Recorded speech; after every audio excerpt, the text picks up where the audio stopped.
Hey everyone, and welcome back to my channel.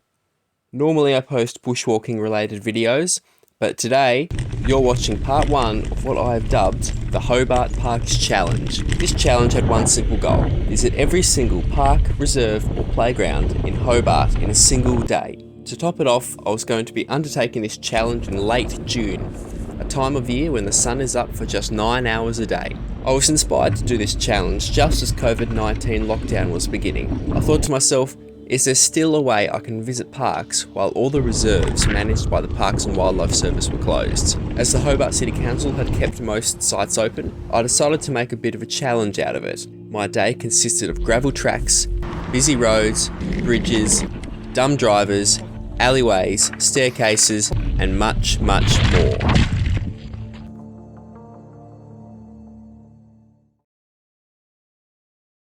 So, it begins. It's 7:08.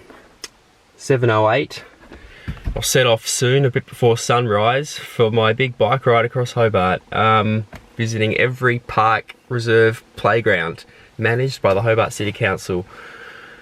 Yeah, who knows? Got to get the bike out, camera set up. Got to wait about 15 minutes for it to get light enough to be safe enough to ride. Yep, this is going to be a big day if I can do this in the middle of winter with just over 9 hours of daylight. I think that's pretty impressive, to be honest.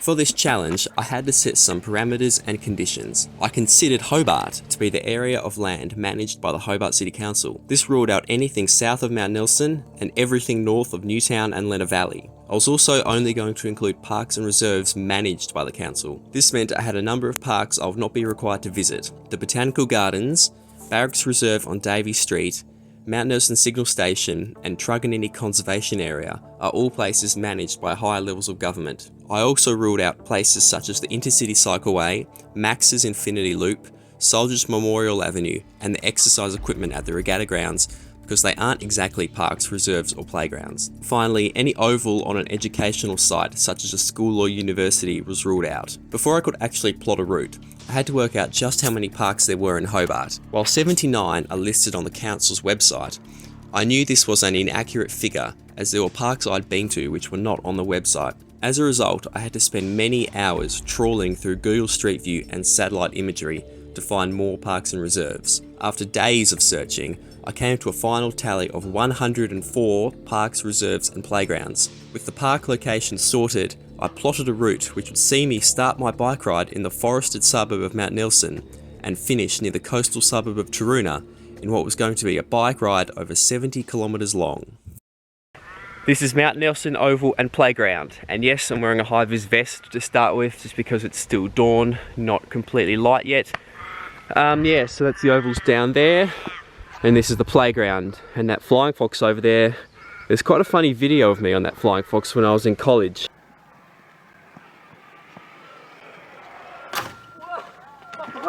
Anyway, I'm going to get that GoPro going, and then I'm off. GPS is going to track the route as well. And I was off at about 7:25 AM with 15 minutes or so to go before official sunrise. It was an easy start to the ride, gently riding downhill towards the overpass above the southern outlet. I also rode past the Olinda Grove Fields, which I did not put on the list of parks as it is on land owned by the University of Tasmania.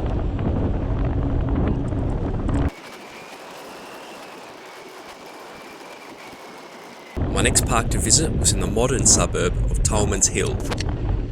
Right, park number 2, TOLMANS Hill Park. I don't know if that's what it's called, but here it is, quite a modern park.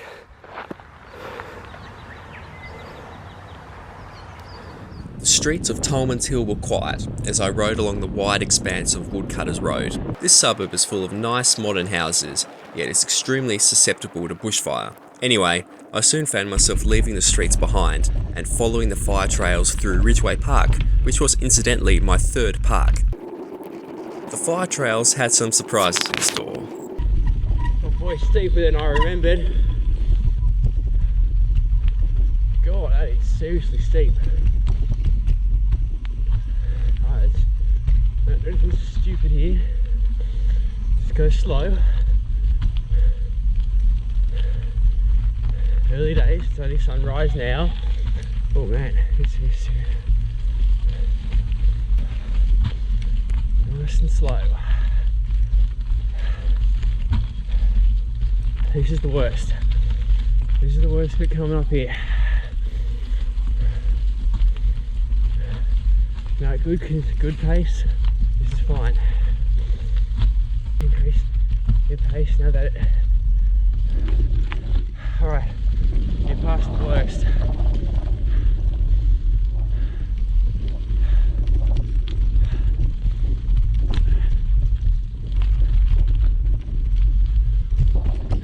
And we're down.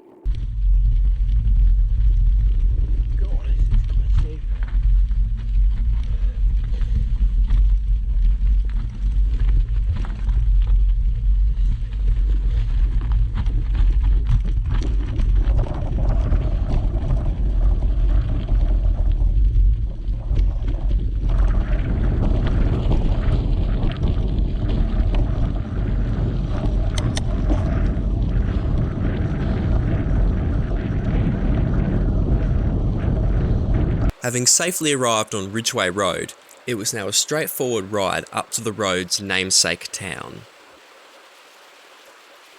Sun's coming up.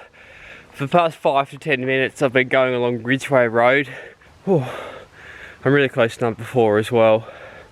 Unbeknown to many people, there was actually another park to visit in the Ridgeway area. A large clearing above the town was home to stop number 4. Welcome to Ridgeway Recreation Ground. Fair to say I don't think much sport has been played here recently, going on the stately oval. That cricket pitch is concrete, not even in the middle of the oval.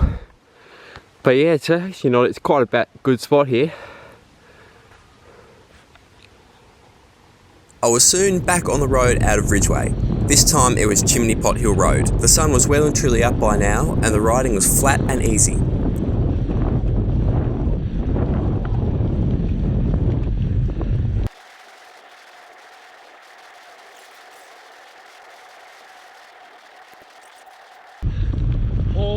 Saddle. I arrived at Hall's Saddle and made a very stupid decision. See that sign? If I'd stopped to read it, I would have seen a sign describing the presence of steps further along the track.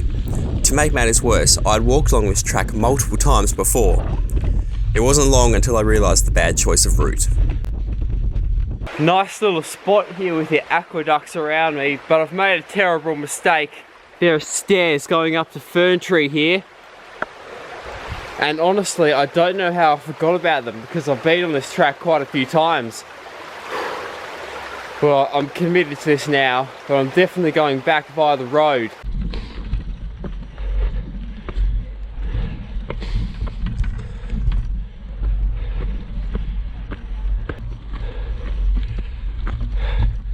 Right, made it to Fern Tree.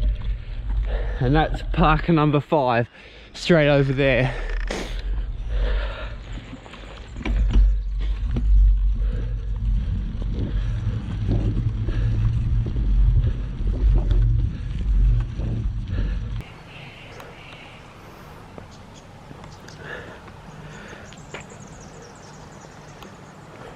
By utilising the pipeline track instead of Huon Road, I was able to pass through my next park on the route, Wellington Park. The council doesn't manage the entirety of the reserve, but they do manage this area, so I was able to tick it off without having to get off the bike. A few minutes later, it was time to peel off the pipeline track and back down to Huon Road to arrive at my next stop. Later, pipeline track.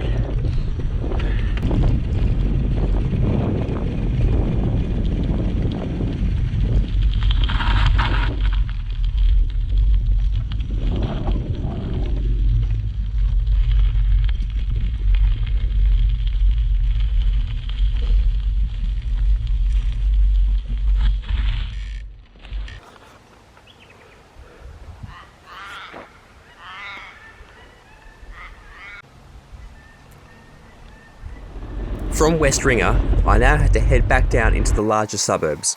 I initially stuck to Huon Road before turning off onto Strickland Avenue.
This is park number 8, just a small little swing set here on Strickland Avenue. Tell you what, I should not have taken my gloves off, my hands are freezing again. Oh. Not far down from this small play area was another relatively unknown park.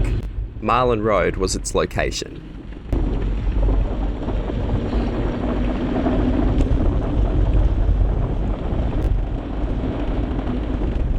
Now this site, this wasn't on any website that I could find. This I only found on Google Street View. There used to be a playground here on the Street View, but that's like 10 years old. There's still a basketball hoop down there. So that's good enough for me. It's counting as number 9. I picked up some speed descending MARLYN Road and was starting to feel the cold with it. Cold? Oh my god, that is so cold. The road ended, but a gravel track led me downhill to Old Farm Road, acting as a shortcut.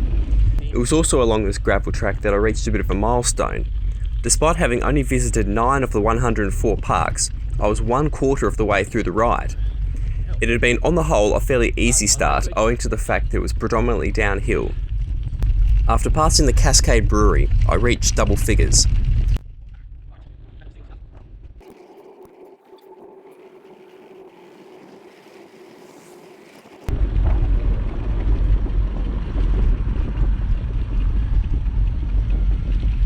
Welcome to park number 10, the Cascade Gardens.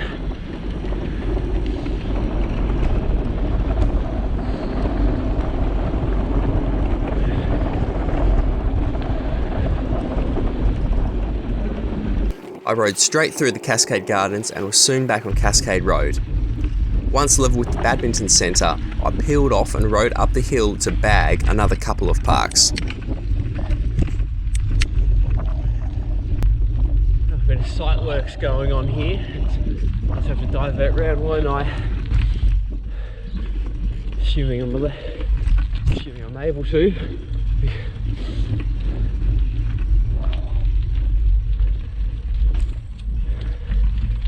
Yeah, all good.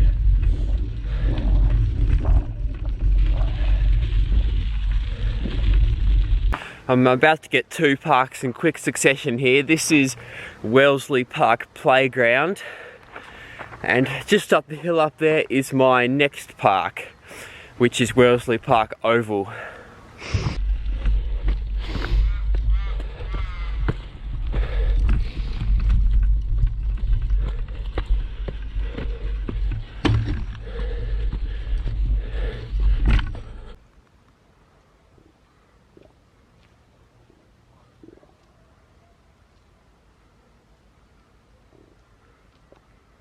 With the 2 Wellesley parks under the belt, it was time to drop down to the main shopping strip of South Hobart, where 2 more adjoining parks were located. South Hobart Playground and South Hobart Oval lie right next to each other and took my tally up to 14.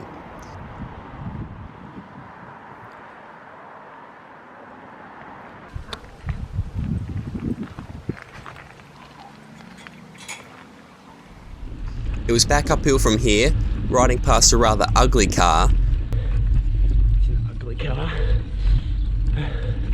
And then doing something a little naughty.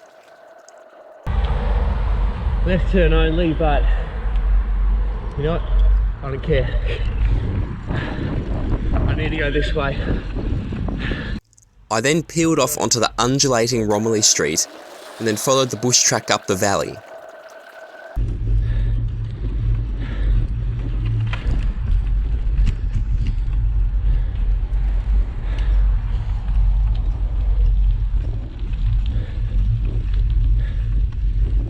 This is familiar country.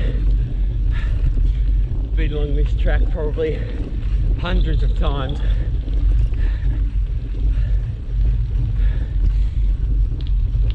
Having spent many years of my life living in this area, I was right at home on this track, despite a bit of an obstacle. That's obviously recent. Ah, rats. Kills all the momentum.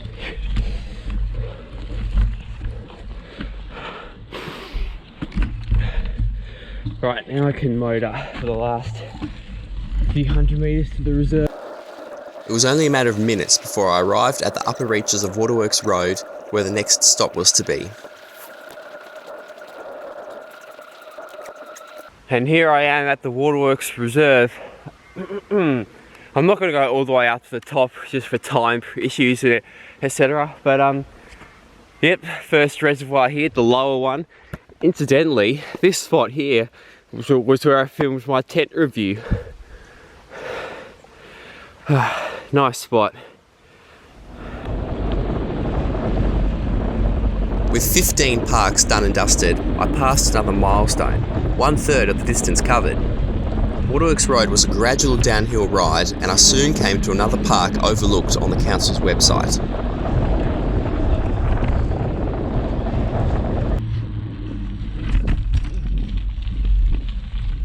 The Waterworks pump track. Shame we don't have enough time to go for a couple of rides around it, but it's right at the foot of this quarry on Waterworks Road. The downhill riding continued as I left behind Dunurn and entered Sandy Bay.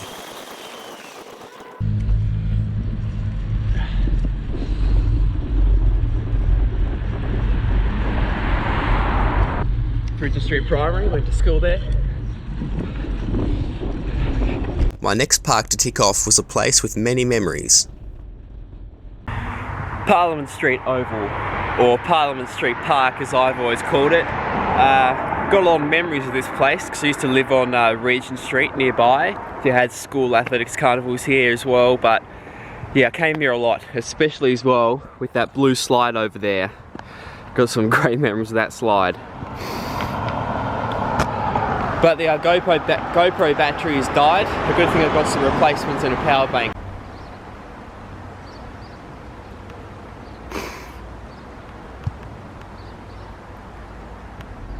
With the GoPro battery changed, I crossed over to Digney Street and entered the Fitzroy Gardens, one of my favourite parks in Hobart.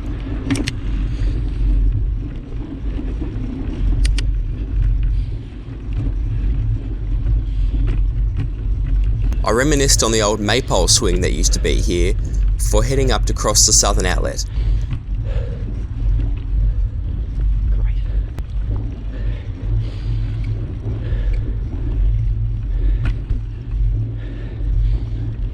So far the ride had pretty much gone without a hitch. Oh, this is quite bad terrain. Until...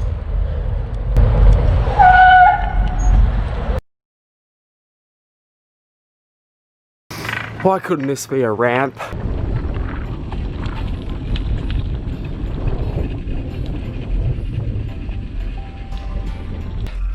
There's just one hill I'm not going to be able to ride up.